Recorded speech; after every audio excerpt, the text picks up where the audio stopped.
we've asked author Paul Thompson to join us tonight in about 30 minutes. He's the author of The Terror Timeline. It's a compilation of over 5,000 reports and articles concerning the September 11th attacks on this country. Now, that's not what we're talking about, though. We're going to be talking about Hillary Clinton's situation with the feds, her investigation. Paul has set up another timeline. If you went to my website today, you saw a link, and if you click on the link, the timeline is massive. He has three versions of it: the long, the medium, and the short. The short is, 30,000 words, I think. The medium is 60,000. The long is 80. So it's quite a task to get through this. But if you read it, holy Christ! Anyway, he wrote the book, The Terror Timeline. The book was based on research conducted by himself and other contributors to a website called the History Commons. His research garnered over 100 radio interviews, TV interviews on Fox. He was on Air America, interviews in print, just on and on and on. Articles about him and his research and its reception by the 9/11 Truth Movement have appeared in the Village Voice, Esquire magazine. It just goes on and on and on. He was born in Pacific Beach, California. He holds a psychology degree from Stanford, no less, that he obtained in 1990. He now spends most of his time in Pacific Beach, California. Now, he's going to be joining us in about 20 minutes. Okay. There he is. Hey, Paul. Hello. I just went through a couple of emails that you sent me, and also the piece you wrote, Why I Wrote This Timeline, or how was it titled? Yeah, thank you for reading all that. I was pretty amazed that you did that, and it said at the end that help get the message out, and I appreciate how you're helping to get the message out by having me on your show. Well, the other thing that I have here is you wrote to me, I think, I was just thinking of a way to frame a discussion of this highly complicated subject matter for tonight's interview. I've come up with 6 different ways Clinton could be in trouble with the FBI over this, so maybe we could discuss them. And then you list them for me, and I appreciate that. I mean, the stuff you put together is simply overwhelming unless somebody sits down and blocks out some time with no interruptions, turn off MSNBC, turn off public radio, and just go through that, which I have yet to do. I have skimmed through the short version, and it's a stunner. I mean, I told Kathy, Jesus, why isn't this on the front page of the New York Times? Well, there's lots of answers to that question, right? Yeah, and it is a really, really complicated subject. I mean, if you think about it, when there's a typical court case, you usually don't get a smoking gun that's literally a smoking gun. Usually there's a lot of circumstantial evidence. You have thousands of pieces of evidence introduced into the case, and people sit on a jury for weeks, if not months, trying to decide. So that's kind of what the American public has to do in this case. There's no single thing that is just open and shut. You have to look at the whole evidence, and it's a really complicated story. But hopefully today, you and I, we can sort of boil it down and simplify it enough for people who don't have the time to go through it all. Well, let's start with the 6 possible ways that you've listed here that Clinton could be in trouble. Let's start with number 1, her deletion of 31,000 emails. Why is that? Remember what Bernie Sanders said, I think, during the first or second debate between Clinton and him. He turned to Clinton and said, I'm just sick of hearing about your emails. And, of course, she smiled and the audience applauded. Why are those 31,000 emails that were deleted important? Well, remember, there's 2 sections of emails. You have 30,000 emails that she handed over to the State Department, and those have been all published online. And then there's these 31,000 that she said she deleted for personal reasons.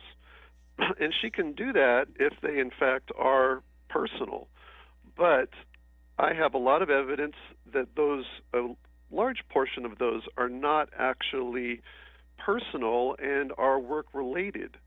So if that's true, then that could lead to charges of destruction of evidence and obstruction of justice, because there could be a lot of very important information in those deleted emails.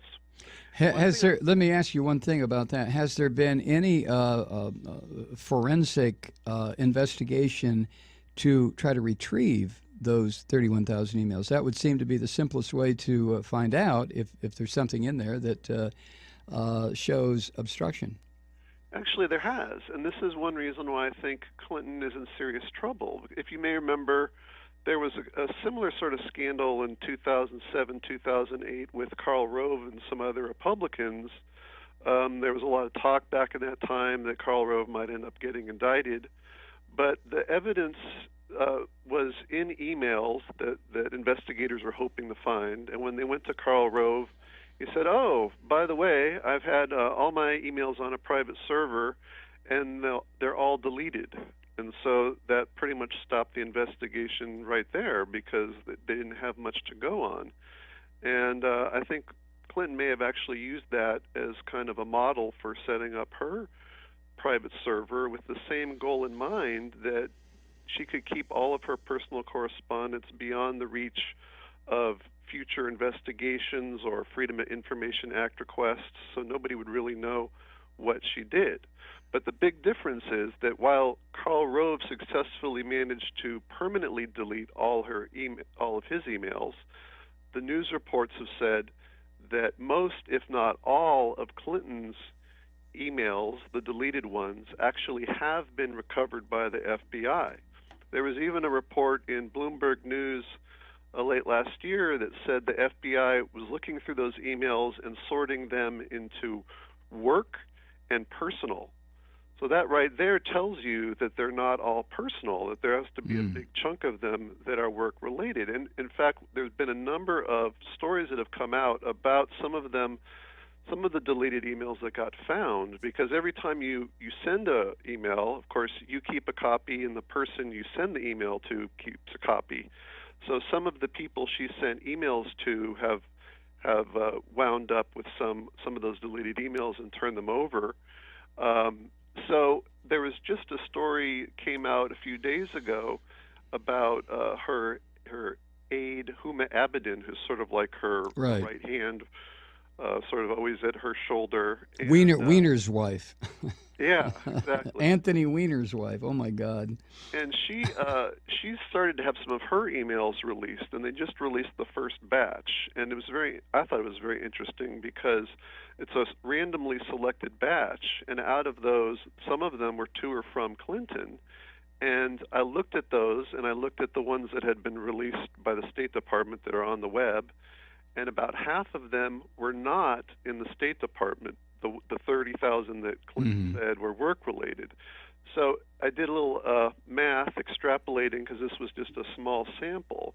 And this is only 1% of Huma Abedin's emails. They're going to keep releasing them every month for the next 2 years.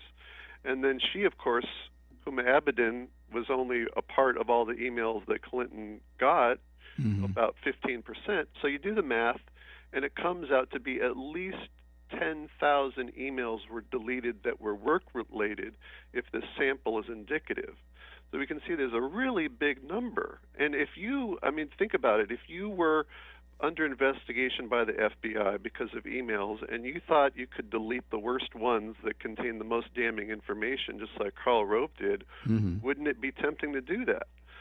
So you, me, everybody would really like to know what's in all those deleted emails. I think that's going to be a big part of the story coming forward as we continue to learn more. Now, your second point here regards her classified emails, including, as you write, 22 top secret or above top secret emails and 18 emails revealing the identity of CIA operatives. Now, that's the first I've heard that. Yeah, well, that's because the story about that just came out yesterday. Oh. It was in the New York Times, and it was kind of like just mentioned as an oh, by the way, at the end of a long article about other aspects of this email story. So it's weird how these things are not given the priority that they should be. But yeah, that just came out yesterday, Well, and do you remember? I'm sure you do the political uproar when Valerie Plame was outed as a CIA operative, outed by who was it? I forget who the Karl Rove. That's right. Karl Rove outed her, and the hell that developed over that. And if this is true, 18 emails revealing the identity of CIA operatives, plural. Where's the dust up? yeah, I'm waiting for the dust up too. Now it could be that some of those emails are talking about the same person, so it may not be 18, but clearly there's a number of them there. And then you also have to remember that we know absolutely nothing about those top secret emails. We don't know the content. We don't know who sent it. We don't know when they were sent. They're 100% classified. But it turns out that a lot of times things are classified at the top secret level because they name operatives or CIA assets. It's usually that, or if it's a mention of some kind of very secret government program, like maybe some NSA Mm-hmm. secret wiretapping program or the like, or the drone program or something like that. So, what the Times is reporting there about those 18 emails, there may be even more damning stuff in the top secret emails. And then, of course, we don't even know what's in the deleted emails. One of the things about this scandal that I think people don't really appreciate is that, you see all these stories in the news where people are trying to guess how likely it is that Clinton's going to be indicted or not. But all they can really go on is the released emails and the parts of the released emails that are not redacted. Mm-hmm. Because all the interesting stuff really gets redacted. There are 2,000 of those emails that have some level of redaction to them, and some of those are totally redacted. So it's very hard to find out just what's going on here. We're looking at just a small part of the picture and trying to figure out, is this enough for the FBI to recommend her indictment or not? Whereas probably the really key stuff is in the redacted parts and the top secret emails and so forth. So this aspect about the naming of CIA agents, that may just be one of many things. And we may not know this for a while. I mean, it could be if it were to ever get to the case that Clinton were actually put on trial for this, probably large portions of that would have to be held behind closed doors because they still wouldn't want to be talking about the names of these people or what those top secret emails contain. So we're kind of groping in the dark and trying to figure this out. That's one reason why it's really hard. But the FBI knows. They have all that information.